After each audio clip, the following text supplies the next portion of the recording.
ഇതിനെല്ലാം ഇടയാക്കിയ രാഷ്ട്രീയ സാഹചര്യം അത് കണ്ടു തന്നെ പോകണം, അത് പറഞ്ഞു തന്നെ പോകണം. ഞാൻ ആവർത്തിച്ചു പറയുന്നു, അത് ഈ 42ാം ഭരണഘടനാ ഭേദഗതി പ്രകാരം സംസ്ഥാനത്തിൻ്റെ ലിസ്റ്റിലുണ്ടായിരുന്ന, സ്റ്റേറ്റ് ലിസ്റ്റിലുണ്ടായിരുന്ന ഈ വിദ്യാഭ്യാസത്തെ കൺകറന്റ് ലിസ്റ്റിലേക്ക് മാറ്റിയത് അന്നത്തെ ഇന്ത്യൻ നാഷണൽ കോൺഗ്രസ് ആണ്.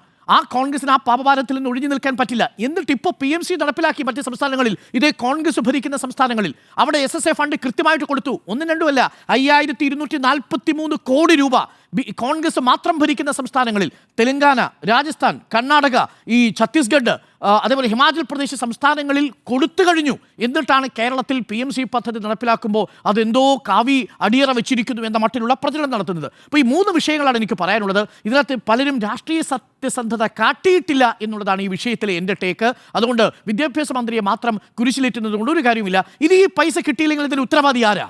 അത് വിദ്യാഭ്യാസ മന്ത്രി പറഞ്ഞത് ശരിയല്ലേ? മന്ത്രിക്ക് ഇനി എന്ത് ചെയ്യാൻ കഴിയും ഈ വിഷയത്തിൽ? മന്ത്രി ആകെ സാധ്യതയുള്ള ഒരു കാര്യം ചെയ്തത്, അതിൽ മന്ത്രി സൂചിപ്പിച്ച വാക്ക് ആദ്യത്തെ പത്രസമ്മേളനത്തിൽ തന്നെ ഇതൊരു തന്ത്രമായിട്ട് കണ്ടാൽ മതി എന്നുള്ളതാണ്.